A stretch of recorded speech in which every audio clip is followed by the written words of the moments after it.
Son las 4 de la tarde en Madrid, las 8 de la mañana en Ciudad de México, y esto es El color del dinero.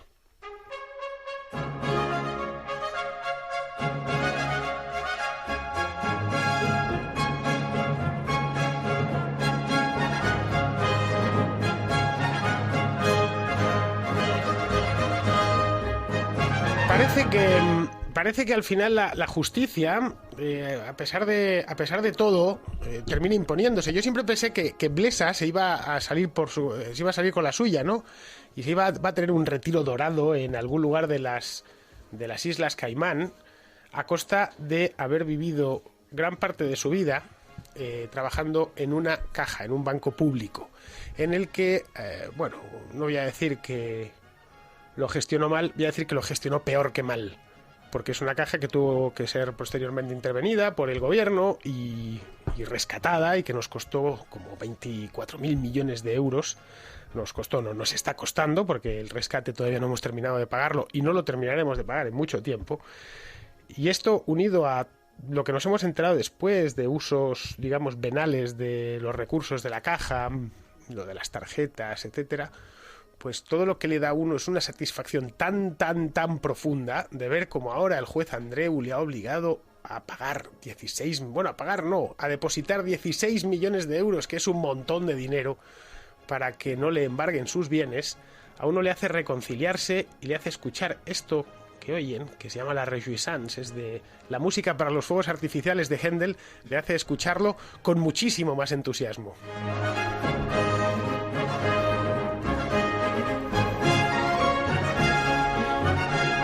Pues tenemos hoy un programa, iba a decir que tenemos un programa de lujo, que es la típica muletilla radiofónica, pero es que todos los colores del dinero son de lujo. Hoy lo tenemos más que de lujo, lo tenemos de rejoiçance, de mucha alegría, porque nos visita por primera vez, y espero que no por última, Israel Cabrera, más conocido en las redes sociales por Absolutexe. Muy buenas tardes, Israel, acércate al micrófono así pegadito. ¿Qué tal? Muy buenas tardes, Fernando. Y tenemos también a Diego de la Cruz, que es mi mano derecha, pero tiene la manía de sentarse a la izquierda. Muy buenas, Diego. Muy buenas. Yo es que tengo ya la querencia cogida aquí a este asiento y de aquí no me vas a mover. Claro, esto de la derecha y de izquierda depende de donde mires, ¿no? Porque para el técnico estáis al revés, ¿no? A mí lo que me molesta es estar en el centro, pero yo nunca he sido de centro. Siempre me he negado a... Ser de centro es muy aburrido. Ser de centro es no ser de nada. Cuando la gente dice, no, yo soy más o menos de centro, es decir, usted no es de nada, ¿no? Tienes que estar en uno de los dos lados. También no me gusta mucho eso de la izquierda y la derecha, ¿eh? Viaje al centro de la nada, ¿no? Prefiero hablar de socialismo y liberalismo directamente, que serían los equivalentes, ¿no? Gente libre y gente que prefiere estar controlado y dominado por otros. Claro, sí, sin lugar a dudas. Los liberales españoles de 1812 decían a los socialistas, los llamaban, no había nacido el socialismo entonces lo llamaban serviles. No es que la palabra no es magnífica. Decían, viva la Pepa, abajo los serviles. Bien, en España no hemos hecho en 200 años más que coleccionarlos, los serviles, y los tenemos de todos los colores. Bueno, hoy traemos, como esto es un programa de economía, a pesar de todo, lo que hemos padecido esta semana en la bolsa española y en todas las bolsas europeas, y te diría que casi mundiales, es una caída a plomo en todos los índices, la española especialmente, ¿no? Entonces, anda todo el mundo en las radios económicas, en los salmones, que no, esto es andan con el lenguaje típico de urgencia de periodistas económicos. No, los buscagangas, el primer día andaban con lo de los buscagangas. No, esto es que están recuperando beneficios y, bueno, la confusión habitual, porque nadie se atrevía a explicar por qué las bolsas estaban yendo por el retrete, ¿no? Que tampoco es que se estén yendo por el retrete, a ver si me entienden. Es decir, hoy de hecho creo que ha repuntado un poco.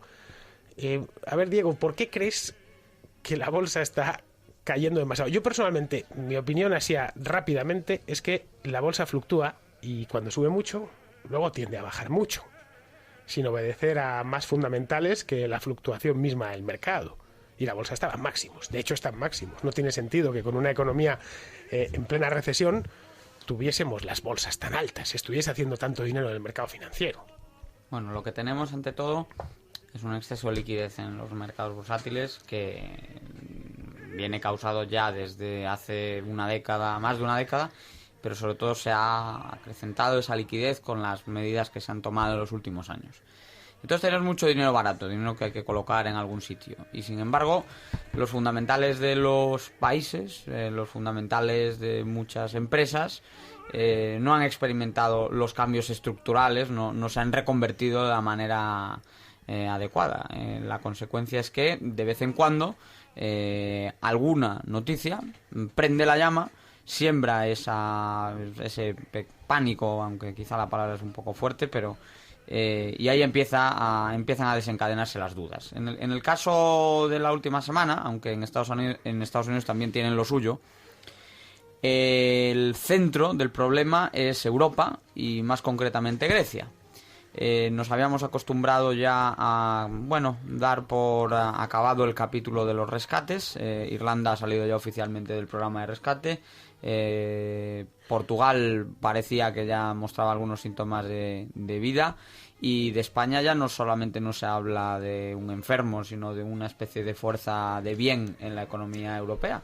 Las dudas se empezaron a concentrar en Francia también, pero bueno, parecía que el impulso reformista de los gobiernos de Francia y de Italia iba a ser suficiente, y de repente, ¡pum!, nos enteramos que en Grecia... Israel no sabe que la radio es una metáfora de la vida, y entonces en la radio nadie te da nada. En la vida tampoco, te lo tienes que quitar, así que cuando tengas que cortar a Diego, le cortas sin ningún problema, ¿vale? Te digo porque estás esperando ahí como... Yo lo dejo ahí, en el boom que supone la vuelta a las primeras páginas de actualidad, la situación griega, con un deterioro político claro. El Pablo Iglesias griego, en la formación Syriza está a la cabeza en las encuestas. Con ello, el programa económico que, por supuesto, como en el caso de Podemos en España, dejaría en la quiebra al país heleno. Y lo dicho, yo lo dejo ahí. Esa sería mi primera intervención. Yo no sé cómo lo veis. Vamos a ver, hablando con amigos que se dedican a esto de buscar empresas que estén interesantes como para meter sus dinerillos, me decían que cada vez les costaba más encontrar empresas que no vieran infladas. Desde mi punto de vista, yo lo que creo es que siempre estamos hablando de que si iba a haber inflación, iban a subir los precios y este tipo de cosas, y la inflación que no está yendo a la economía real, a la bolsa de la compra, al pan y a este tipo de cosas, es una inflación que se está yendo a dónde va el dinero. Y el dinero, como se está yendo a los bonos del Estado, se está yendo a las bolsas, pues al final lo que está inflado es eso. Y poco a poco se está descubriendo un poco el pastel de que muchos valores estaban muy, muy, muy hinchados y la gente, pues bueno, empieza a asustarse. Y por otro lado, parece que no, pero yo tengo la sensación de que el ébola puede estar causando también cierto temor, de decir, oye, pues si finalmente el ébola entra en Europa, no entra en Europa, va a acabar afectándonos a todos los países, en qué medida, en qué grado, las acciones no se comen. Entonces, en cierto punto de vista, la gente también se puede quedar un poco de decir, ostras. Pero lo del ébola yo creo que tiene un componente de pánico artificialmente creado por la prensa y en general las redes sociales y demás. Yo lo he vivido, esta crisis, la de Excalibur y compañía, la he vivido en el extranjero, bastante lejos, a 9.000 kilómetros de aquí.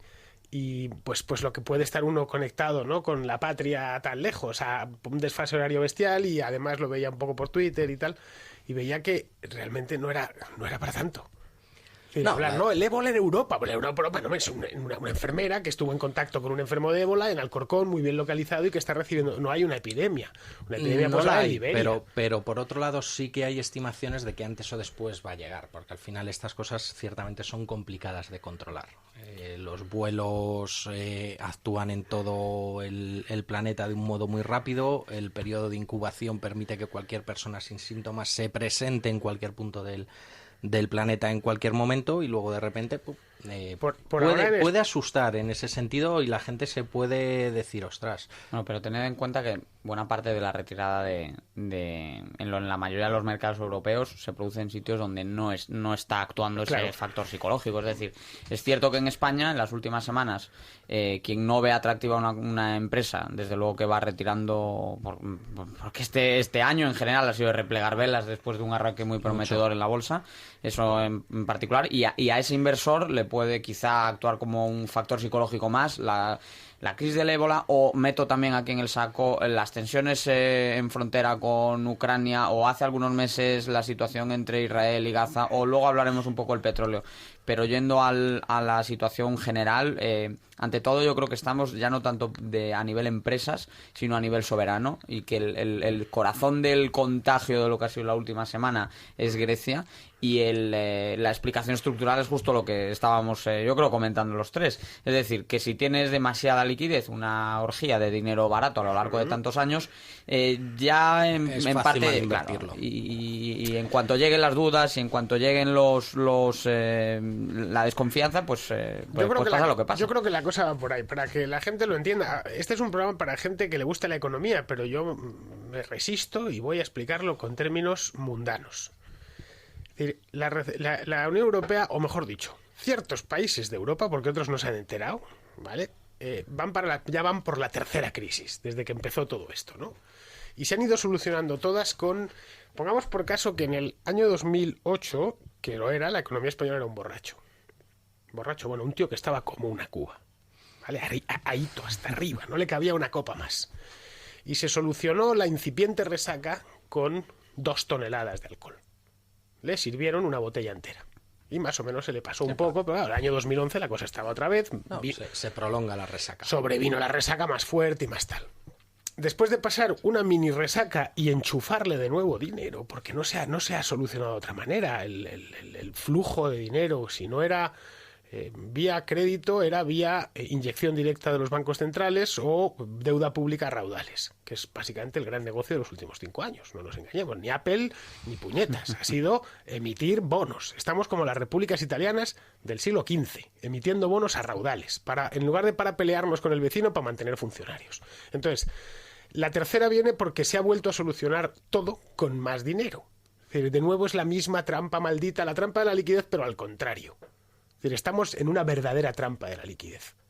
Al final, el mercado lo que pide cada vez es dosis mayores. De hecho, andan diciendo, no, a ver si Yellen o Draghi hacen algo y nos meten... Hace 4 años que lo llamaban cañonazo. Es que era súper gráfico. Necesitamos un nuevo cañonazo de liquidez. Y el último cañonazo ha sido tramposo, porque era un cañonazo que no era tal, que simplemente lo que le hacía era... a los bancos darles un poco más de tiempo para que pudieran ponerse al día. Les penalizaban, les pedían 50.000 millones de euros más, que prácticamente es lo que tenían depositado en el Banco Central, y con la trampa de decir, si me los dejáis aquí os cobro, de modo que moverlos si es lo que me vais a devolver, y al final los bancos han visto que no tienen la liquidez que le gustaría, y están ahora como locos. Porque bueno, el sector bancario en temas de préstamos y empresas lo conozco ligeramente, y están ahora como locos con unas campañas muy fuertes de quitarse clientes, unas entidades a otras, clientes buenos a las que prestarles el dinero. Y estaréis viendo en la televisión cómo están proliferando los anuncios de los mini préstamos. Sí.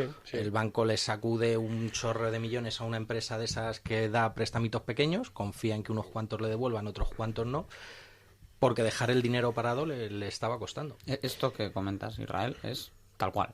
Hables con la persona que hables, y sobre todo en el centro financiero de la capital de España, cualquiera te va a decir que existe efectivamente esa presión porque empieza a circular crédito y que empieza a circular por encima de los niveles lógicos de crédito, lo cual puede ser un problema para España, y pensábamos que ya estamos... De estos temas ya no vamos a poder hablar con normalidad, porque vamos a ser, si se quiere, un poco paranoicos cada vez que aumente la oferta de crédito. Puede que en parte responda a una mejoría de la economía. Yo creo que existe la mejoría de la economía española, pero claro, cuando existe un punto de presión extra y efectivamente hables con quien hables, esto es lo que se respira y lo que se está dando, pues te encuentras con una situación en la cual ese exceso de crédito puede volver a entrar a la economía, recalentarla más de la cuenta, y bueno, lo que pasa, lo bueno es que entre comillas ya no tenemos en qué activo fijarla ligado a la crisis anterior. Tendría que ser... Aquí siempre tenemos activo. El Estado gasta más de lo que ingresa, eso el es, activo eso es... Pero me refiero que tenemos estatal. ya identificado, ¿no? el foco de a lo que vamos. Bueno, eso nos explicaría la parte, digamos, mundial de la bajada de las bolsas. Es decir, nos vendría a decir por qué ha bajado Londres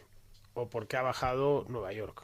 pero no nos diría por qué la bolsa de Madrid está en mínimos, ¿vale? Que eso tiene ya un extra, como toda la peculiaridad española, ¿no? Que se decía antiguamente. Hombre, octubre tradicionalmente suele ser un mes malo. Sí, desde el punto de vista bursátil, pero caray, no tan malo como este. Es que los últimos días han sido de verdadero infarto. Pero no podemos olvidarnos que la segunda mitad de 2013 y el primer trimestre de 2014 es muy bueno en la bolsa española. Hay muchos fondos que se comen toda esa bonanza y luego ya empiezan a replegar velas. Ha habido mucha retirada de todos esos beneficios a partir de marzo-abril, se notó el parón. La mayoría de fondos de referencia, índices de referencia después del primer trimestre ya muestran que ha sido un año, pues eso, bastante paupérrimo. Si quieres añádele el riesgo también, yo me atrevería también incluso a hablar de la cuestión de Cataluña. Creo que añade también tiene que asustar, una cuestión de volatilidad que está ahí. Claro. Pero, repito, enmarcado en una coyuntura muy europea. Es decir, yo esta semana abrieses el índice que abrieses a nivel europeo, te levantabas la pantallita y es que estaba todo en rojo. Todo en rojo. Sí. Y además es de esos lo estaba viendo, que te asustas. Lo estaba viendo que decías, con ¿qué pasa aquí? ¿No? Claro. El simplismo habitual, no, esto es iban a por cualquier tontería, no, un pequeño ajuste y mañana también y al siguiente. La parte que nos toca a nosotros, corrección, ¿no? una la corrección, palabra políticamente correcta. Pues es una simple corrección y tal. Bueno, Manuel Llamas en Libre Mercado llevaba hoy una historia que la ha titulado este periodismo fetén que hace Manu. Dice, el Pablo Iglesias griego reactiva todas las alertas en la zona euro. Y debajo Juan Ramón Rayo, lleva una columna que se titula Las raíces vigorosas del pánico. A ver, los liberales, de verdad, en España nos podemos quejar de otras cosas, pero no de tener unas plumas privilegiadas. Sí, no, uno ve eso y automáticamente va a leerlo, ¿no? Bien, lo que viene a decir Manu es que, además, con dos fotos, una de Pablo Iglesias, otra de el Pablo Iglesias griego, se llama Alexis Tsipras, ¿vale? La comparación está bien traída porque son muy parecidos los programas de la formación Syriza y la de Podemos en España. Están hermanados, hay que decir. Están hermanados, y de hecho se hacen fotos juntos y hay mucha sintonía entre ambos partidos, ¿no? Bien, el plan que tiene Tsipras, el fenómeno Syriza en Grecia es anterior al fenómeno Podemos en España. Es esencialmente salirse del euro, impagar y nacionalizarlo todo. Que es lo mismo de Podemos. La diferencia es que en Grecia existe la posibilidad de que eso suceda de manera mucho más próxima a que suceda en España, porque Pablo Iglesias, por más que nos empeñemos, no deja de tener 1.200.000 votos en unas europeas. Todavía no ha medido sus armas en elecciones serias como pueden ser unas regionales o unas nacionales.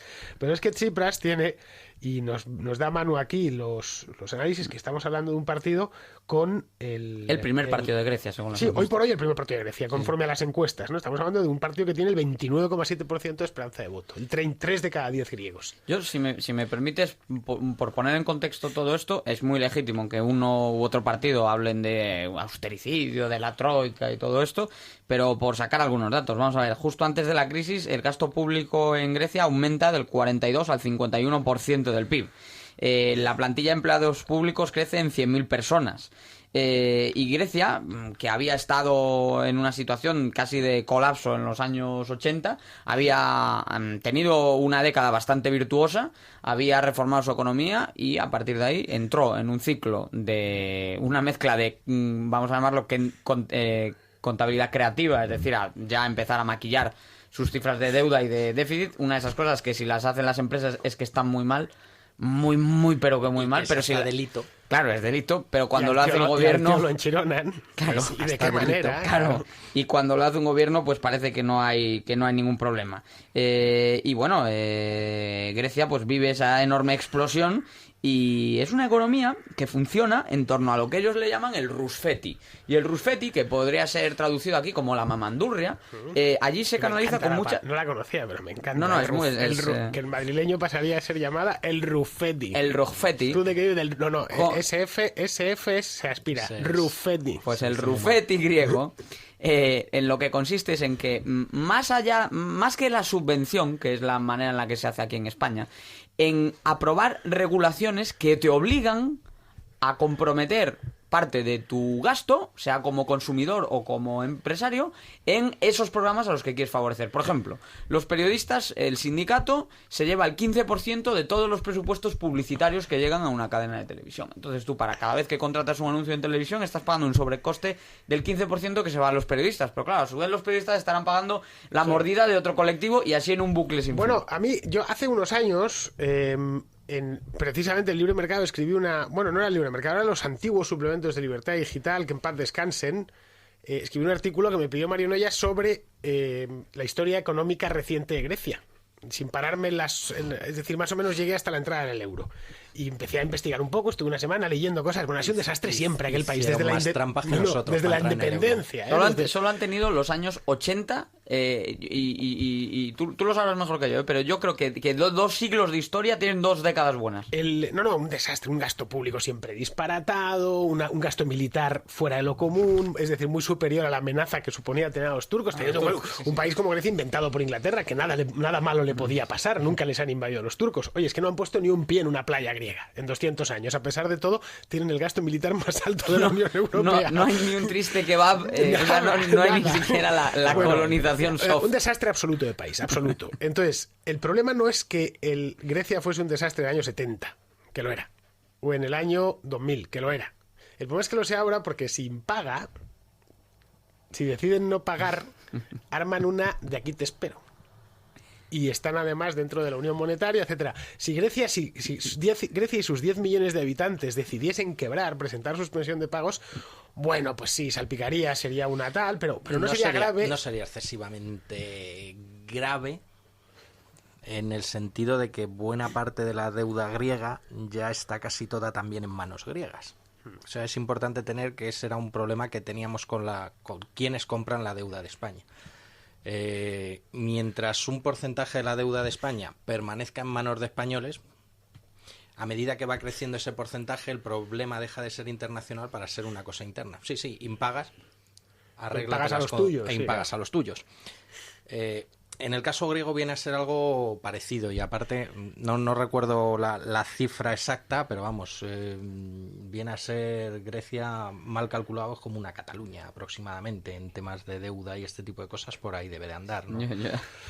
No se deben de llevar demasiado, ¿no? Aproximadamente. Bueno, en porcentaje el PIB está por encima de España, sí, obviamente, claro, pero también es un país mucho más pequeño. Grecia tiene 10 millones de habitantes, una economía menos desarrollada que la española y muy concentrada, bueno, iba a decir sectores productivos, ¿no? Muy concentrada en el Estado, porque es una economía el Rufetti, una economía hiperestatalizada, pero bueno, de los sectores productivos no es como aquí, que en Grecia no hay multinacionales, no existe una Repsol o una Telefónica o empresas como las nuestras, no existe nada. El sector turístico, que sí es potente, vamos, dentro de lo que cabe, el naviero todavía sigue el que retuvo, ¿no?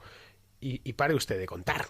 Que Grecia es eso. Bueno, aceites, agricultura... Pero el país es pequeño, que tampoco... de hecho, la provincia de Jaén produce tanto aceite como toda Grecia. Lo que son unos hachas, porque me estoy riendo recordando esas cifras, pero es que en los últimos 30 años, ¿sabes cuántas leyes se han aprobado en Grecia? ¿Cuántas? Más de 100.000 leyes en 30 años.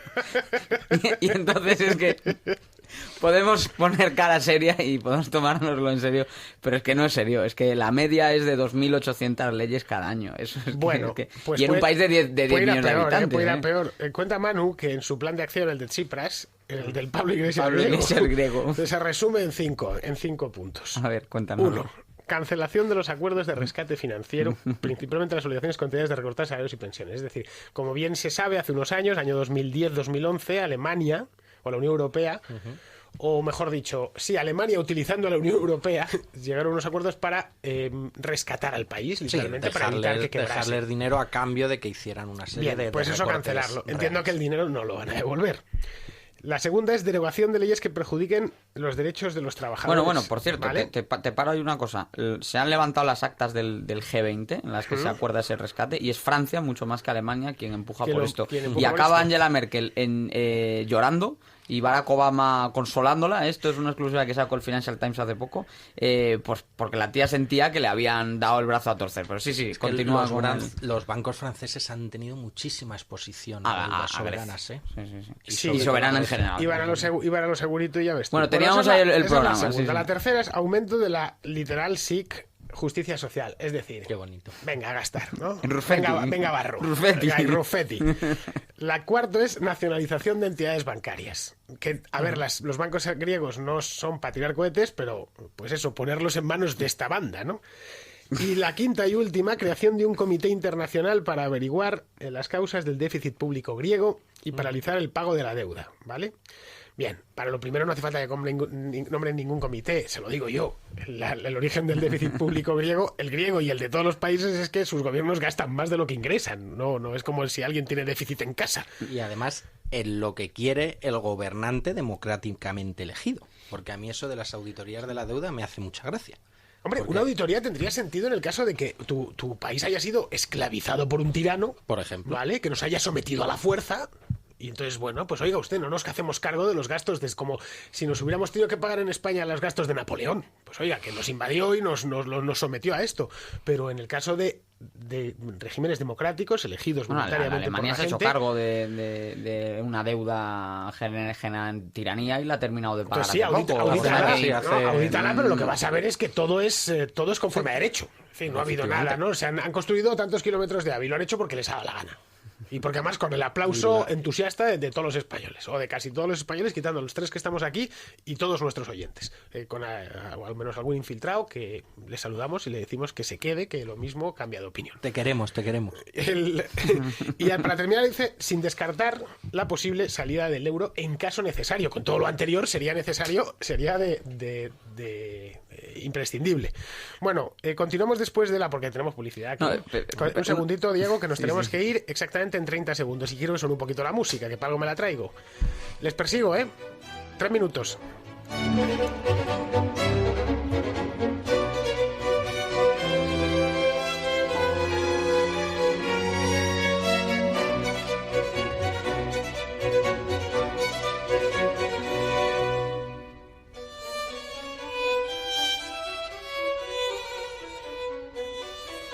El color del dinero, con Fernando Díaz Villanueva.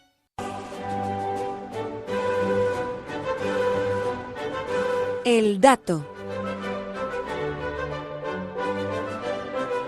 Bien, 17 millones de euros. Es casi exacto, coincide casi con el desfalco de las tarjetas de Caja Madrid. 17 millones de euros es lo que ha perdido Bill Gates en un año tras entrar en FCC, Fomento de Construcciones y Contratas. ¿Vale?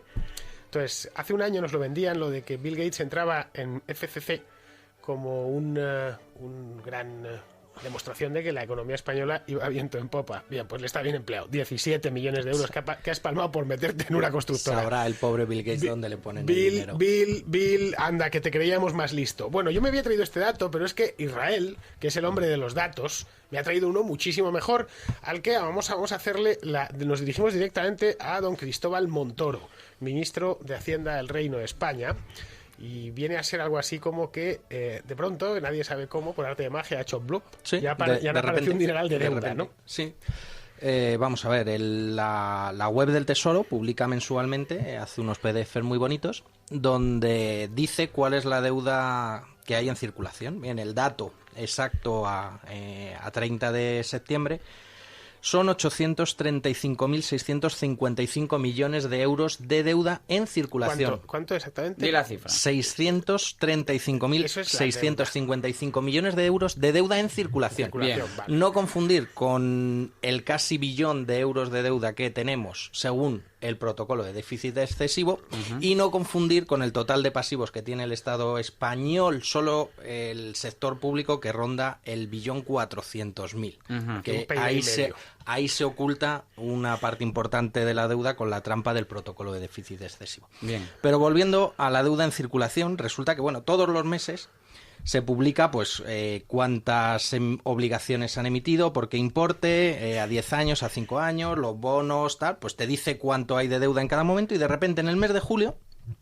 aparece en algo llamado deuda asumida, que yo me gustaría que el señor Montoro nos explicara qué es, aparecen 26.108 millones de euros de golpe y Bankia. porrazo. Eso es un Bankia. Eso es un Bankia. O sea, esto no estaba en un capítulo de la web del Tesoro en la que se Entonces, reportan esas estadísticas y aparecen y aparece 26.000 millones de deuda lo mismo adicional. que tú te encuentras En el ¿vale? cajón todos al los días. principio del invierno. Ahora, cuando te encuentras una moneda de 2 euros en un abrigo y dices, mira qué bien me vienen, el Estado se ha encontrado 26.000 millones de euros. En diciembre de 2012 hicieron una parecida, que fueron 39.000 millones de euros, que fue a llamado arresto de deuda, por decirlo de algún modo, que es un apartado que se llama arresto, que coincidía más o menos con lo que se aportaron 2.500 millones al FROB, si no recuerdo mal, y los 36.000 restantes pues iban para pagar rescates bancarios.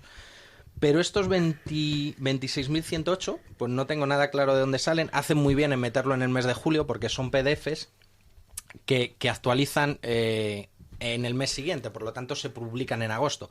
Si no los has visto en agosto, como fue mi caso, porque estaba de vacaciones y en vacaciones mi señora no me deja conectarme mucho a internet. ¿No te deja hacer gráficos? No, Pues nada, vamos a decirle a la nada en señora que absoluto. tiene que sacrificarse.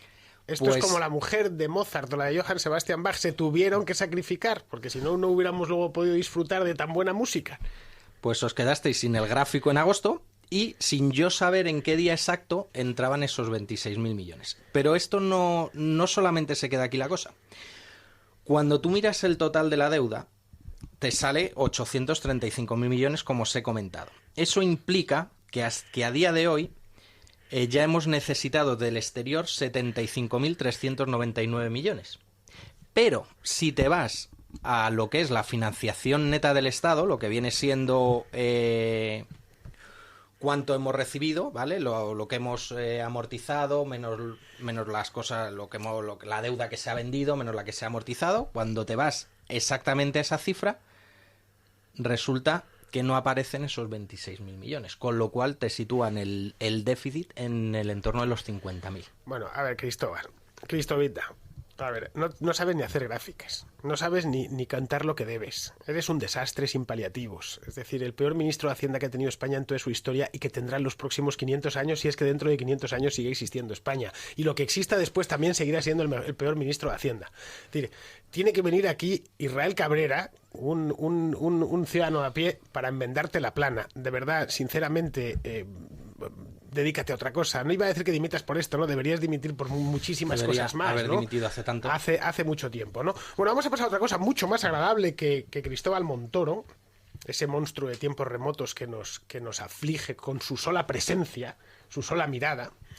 Vampírica. Y vamos, su sola mirada vampírica, y vamos a hablar de petróleo.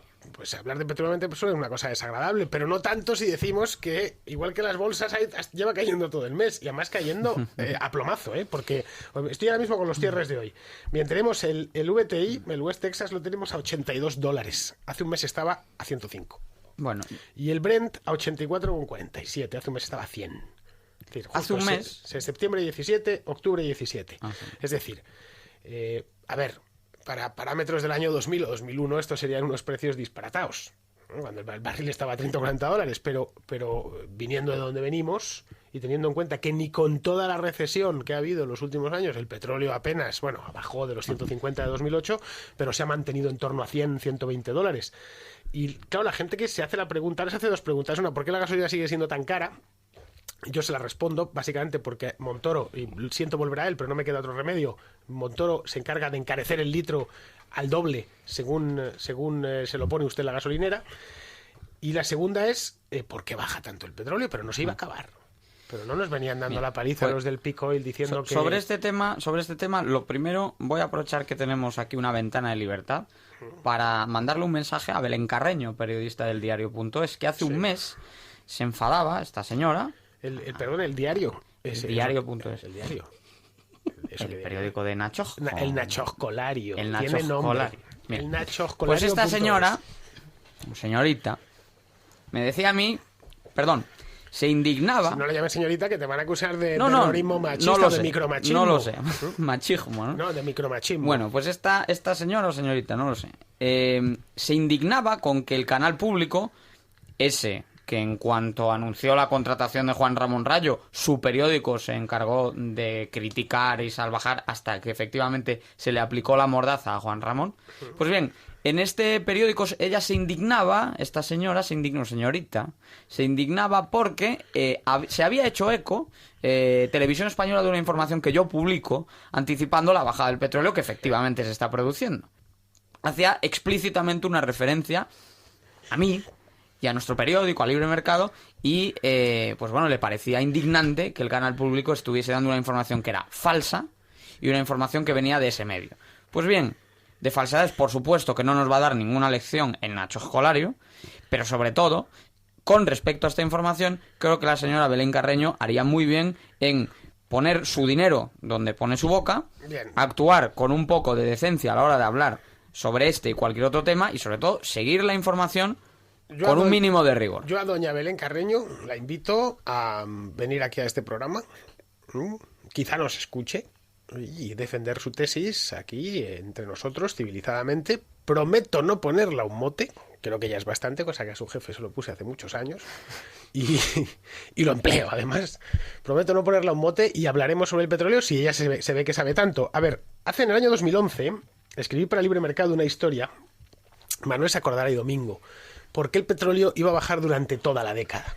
Yo no es que sea superdotado, que no lo soy más bien tonto, pero no había más que ver cómo estaba aumentando la producción en lugares como Estados Unidos o Canadá, y la ley de la oferta y la demanda, a ver, es la primera ley de la economía. Si aumenta la producción de la manera en la que lo estaba haciendo y iba a aumentar más, por narices tenía que, y sobre todo el consumo de China se iba a ir refrenando porque el país ya lo tienen hecho. Es decir, no van a construir 6 aeropuertos en Pekín, con 1 o 2 les bastará.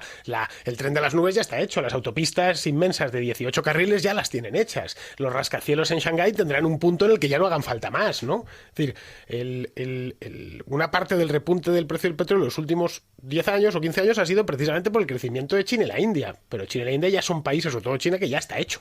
Ya no va a necesitar tanta energía primaria como ha necesitado. Entonces, anticipaba, utilizando este tipo de argumentos casi de tipo histórico y de sentido común, que iba a bajar. Bien, bueno, me llamaron de todo, pero estás loco porque el petróleo le quedan 4 días y no sé qué, y no sé cuánto, que pasarse a las renovables, Sí, ¿no? Los 4 días llevan desde los 70, quedando 4 días para el petróleo.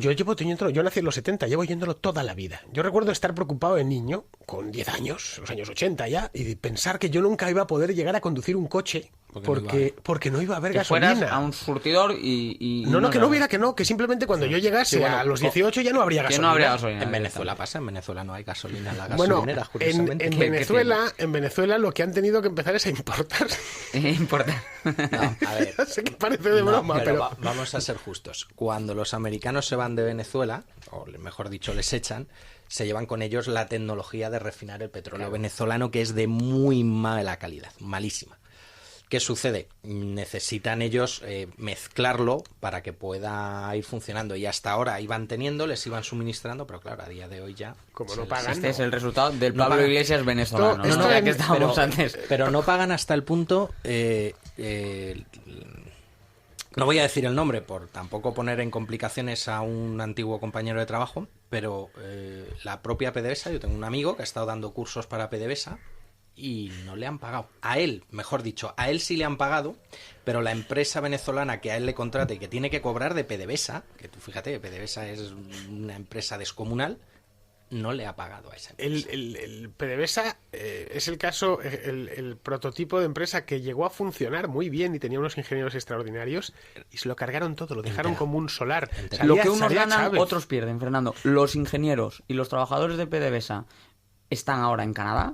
Están ahora en Estados Unidos, en España, que están en España, y venezolanos. Están en Inglaterra, en Escocia más concretamente, también explorando las posibilidades de desarrollar el fracking. Si os parece, ya nos referimos... Es que el conocimiento se mueve. Efectivamente. Es decir, esa es una de las cosas que el tirano no suele tener en cuenta. Y no solamente están moviéndose, sino que se están adaptando a nuevas formas de extraer el petróleo. Es decir, son gente que lo extraía por la perforación de toda la vida y ahora están trabajando en pozos de fracturación hidráulica. Es decir, se han adaptado al salto adelante que supone el fracking.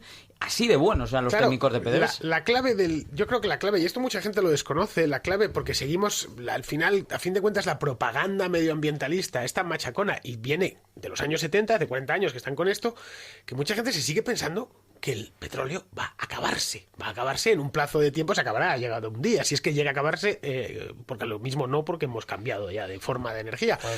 Que se va a acabar mañana. La edad del petróleo se terminará pues como se acabaron las anteriores edades, porque surge algo mejor y a partir de entonces pues pasamos a utilizarlo. No porque de verdad vaya a escasear. Para los que dicen que esto del petro, para los que aún se lo crean, vamos a dar un dato.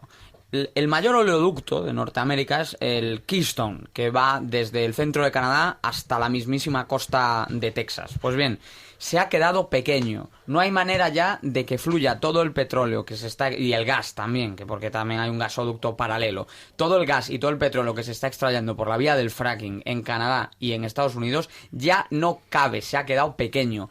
Alternativa 1, se están usando líneas ferroviarias del siglo XIX que prácticamente tenían solamente algunos vagones turísticos que pues como el tren de Aranjuez este que hay aquí, sí, algo así. De la Fresa. Bien, como el tren de la Fresa y poco más. Pues ha aumentado un 4000% el uso de estas líneas ferroviarias. Está previsto que siga aumentando a tasas de 4 dígitos. Es decir, se ha disparado por completo el empleo de este tipo de transporte, que repito, es del siglo, son líneas ferroviarias del siglo XIX, para transportar toda esta energía que ya no cabe, es que no cabe ese petróleo y ese gas extraído por fracking en el oleoducto y en el gasoducto. Es el punto 1. Y el punto 2, que Canadá, harta de que el señor Obama les esté bloqueando el proyecto de ampliar y ensanchar ese oleoducto y gasoducto, que se llamaría el proyecto Keystone XL, por aquello de que ganaría una talla, ¿no? Como la ropa. Sí, muy originales. Pues no son muy originales. Y por lo que han optado es por coger el gasoducto y el oleoducto y llevarse el Keystone hacia la costa del Pacífico. Es decir, Canadá se ha hartado de que Estados Unidos le esté dando largas. Canadá quiere explotar todo el boom del fracking. Estados Unidos, las empresas de Estados Unidos están hartas de que el gobierno les esté frenando, y lo que quiere hacer Canadá es llevarse ese gasoducto y oleoducto hasta la costa del Pacífico para, con toda la producción generada en Estados Unidos, que ya empieza a exportar energía, y en Canadá, dar respuesta a la demanda de los mercados asiáticos. Bueno, en Canadá tienen también, aparte del fracking, lo de las arenas bituminosas, el shale, esto no sé cómo lo llaman. Que es caro de extraer, pero claro, a los precios en los que estaba, hace que algunas vías alternativas de extraer el petróleo se vuelvan rentables. La perforación profunda, por ejemplo, ¿no? Lo del Golfo de México, ¿no? De todos modos, yo aquí quiero, siendo fiel a una idea que yo siempre he defendido, que es que suele ser un error hablar de que el petróleo sube o el petróleo baja. Yo siempre he interpretado que no es que el petróleo suba o el petróleo baje, lo que sucede es que nuestra moneda cada vez vale menos. Esa es otra, claro. Entonces, siendo fiel a esa idea, también puede ser que estos aparentes frenazos que se están produciendo a las inyecciones de dinero también han podido servir un poco a que el precio se haya suavizado ligeramente. Pero si te compramos esa tesis, y yo te la compro en parte, tienes que comprar también la tesis de que la tecnología va compensando en parte. Sí, entonces, al final... pero lo del... Mucha gente se tiende a pensar que la crisis del petróleo del 73 fue un shock petrolífero. No, fue un shock monetario. Es cuando realmente los árabes empiezan a pedir por el barril lo que valía. Y no lo que los americanos creían que valía, o los occidentales, ¿no? Porque habían estado con un dólar artificialmente ligado al oro. En el año 73 el dólar ya era, bueno, voy a decir un andrajo fiduciario, pero valía mucho menos, ya no valía, el dólar ya hacía tiempo que había abandonado la paridad real. Bueno, Nixon se vio obligado a cerrar la ventanilla de convertibilidad de 18 dólares la onza de oro. Ya estaba muy por encima, ya estaba a $40, y lo que hicieron los árabes fue decir: hasta aquí hemos llegado, ahora nos vais a pagar el petróleo a lo que realmente vale, porque lleváis una década o década y media imprimiendo dinero.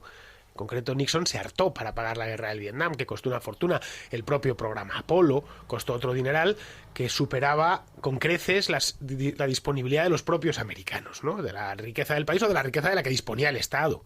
El país, por supuesto, que la tenía, ¿no? Entonces, el típico truquillo que es: bueno, voy a imprimir, voy a crear dinero. Los Estados Unidos llegaron a tener en Vietnam 900.000 soldados a un tiempo, 1 millón de personas, es una ciudad entera.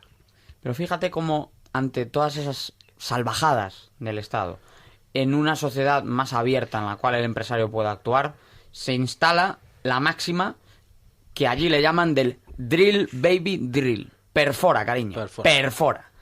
Y ante esta manera tan terrible de manejar el dinero, y ante esta manera tan terrible de destrozar la moneda, surge esa iniciativa privada, Bueno, que es la a mí lo que del- ahora A mí cobra. lo del drill, baby drill, me suena a otra cosa, en otro contexto, no solo al petróleo, Diego. Y a Del Amo Moya seguro Ahí- que también. Ahí es horario de menores, ¿no? Todavía. Pero aún estamos en horario de Creo menor. que cualquier menor que haya caído en este programa se nos va en 16 Yo creo que, no, segundos. me vas a perdonar, pero si se van después de la que soltaste hace un par de semanas, ¿eh? O sea, ya se han ido.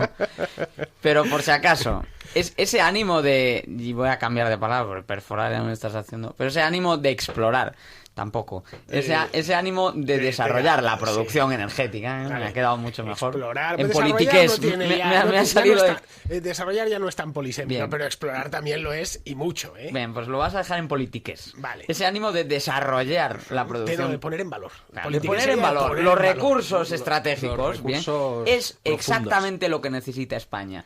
Señoras y señores, puede que haya petróleo en las Canarias, puede que haya maneras de extraer vía fracking Bueno, petróleo y gas al norte de España. España y nuestros países hermanos de Sudamérica, porque ahí están igual. He venido yo ahora de Guatemala y están con unas movidas por un gasoducto que andan los indígenas revolucionados, el medio país quejándose, cierres en las cortes en las Dale carreteras. acciones a los indígenas como han hecho en Alaska. No, porque están muy envenenados, y ese es el problema, que no quieren, que es que les quieren mantener, el progre occidental quiere tener a los indígenas centroamericanos como en reservas, de que tenéis que vivir siempre igual, vestidos al estilo tradicional, que además el estilo tradicional de los indígenas guatemaltecos se lo pusieron los conquistadores españoles. La ropa india... el mantelcito, eso ¿no? es una Sí, cosa sí. puesta por los propios encomenderos uniforme, para es un diferenciar uniforme. los Para que indios quede de uno y del pintoresco. otro, ¿no? Bueno, pues quieren esa América pintoresca, el mito del buen salvaje, ¿no? Quieren mantenerlo a cualquier precio. Totalmente. Además, tú Estaba a conoces- punto tú de conoces bien- mentarte a Carlos Rangel y el mito del buen salvaje. y eso se reproduce desde California hasta la Tierra del Fuego, ¿no? Quieren mantener, aunque no haya, y si no tienen indios, se los Aunque inventan. no haya buen Es la salvaje.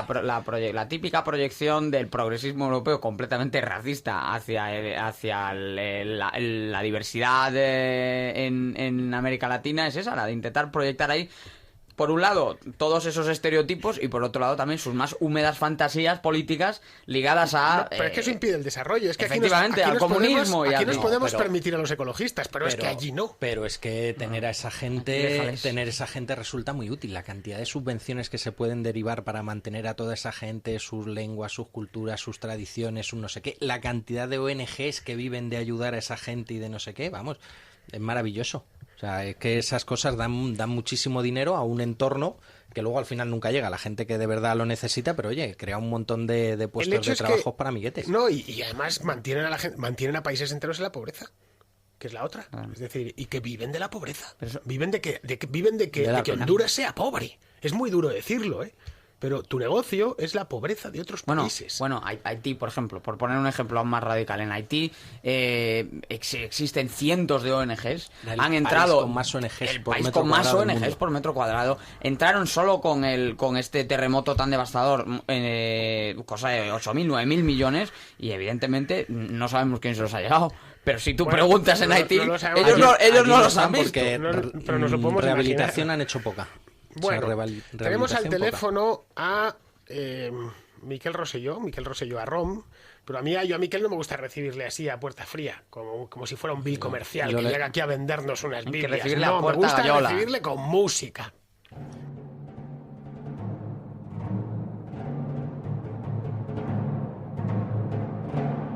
Del Amo Moya en El color del dinero. Desde Alcobendas para el mundo entero.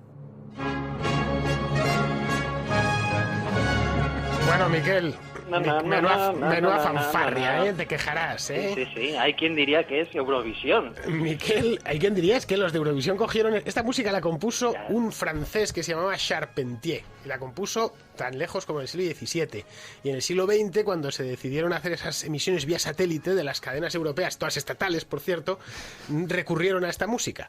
Porque básicamente tú ya me conoces, Miquel, y sabes que yo soy de la opinión de que más o menos cuando se murió Schubert, ya todo lo que se podía componer se había compuesto. El resto ha sido básicamente Es repetirse. una delicia escuchar el programa, al menos por la música que pones.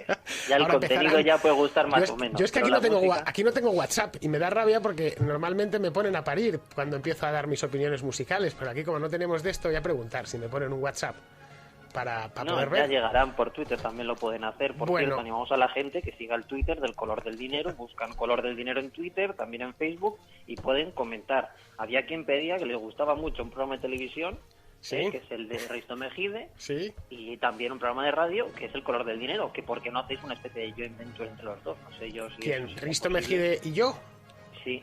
Bueno, divertido Bueno, me podría parece ser, que hay yo creo. un salto de división importante. Él Sí, está si en le primerísima dejamos, ¿no? jugando a la Champions y yo más o menos diría que soy a lo más una promesa de regional preferente. Entonces no creo que quisiese formar equipo conmigo. No, ¿Existe no, regional preferente? no sé, existía.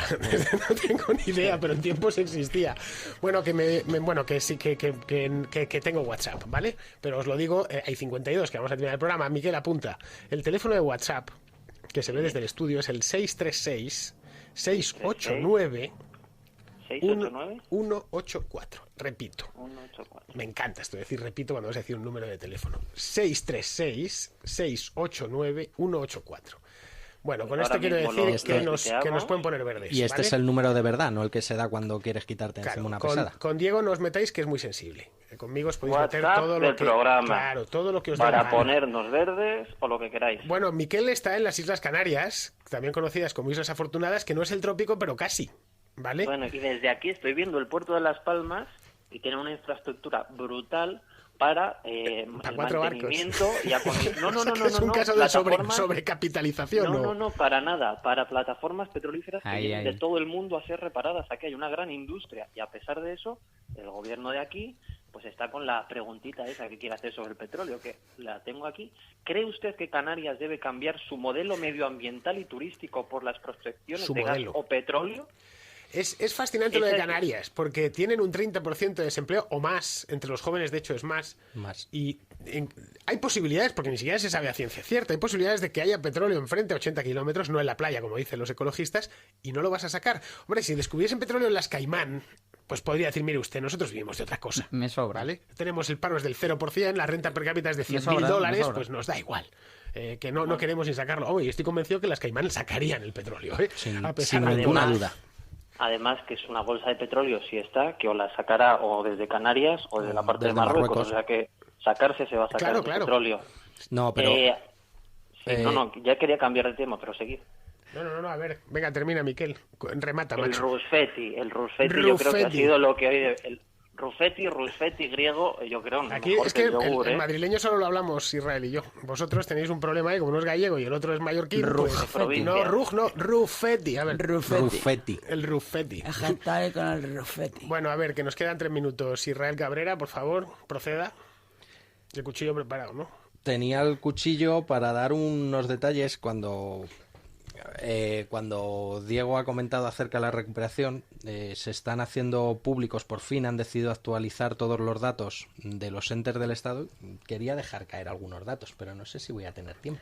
Sí, te queda, mira, ves, supone 55 y 57 ¿Sí? nos tenemos que salir, así que venga, a toda Vale, leche. pues mira, sí, a grandes rasgos, para que os hagáis a la idea, si quitamos los ayuntamientos, las diputaciones, la administración de las comunidades autónomas y las universidades, España tiene que mantener 10.685 entes públicos. 10.685.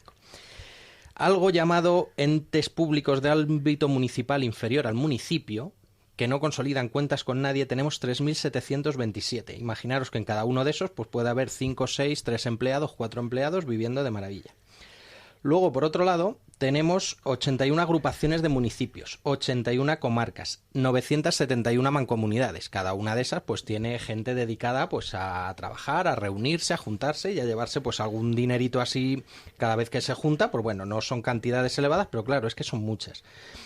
Tenemos también 2.293 sociedades mercantiles, 150 del Estado, 505 que corresponden a las comunidades autónomas y 1.638 que corresponden a ayuntamientos y diputaciones.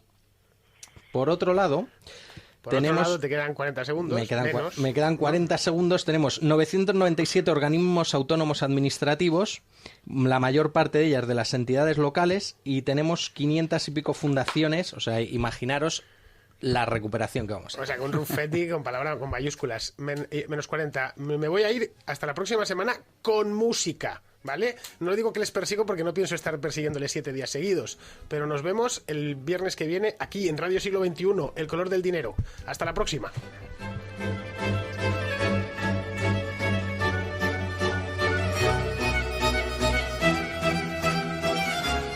El color del dinero con Fernando Díaz Villanueva.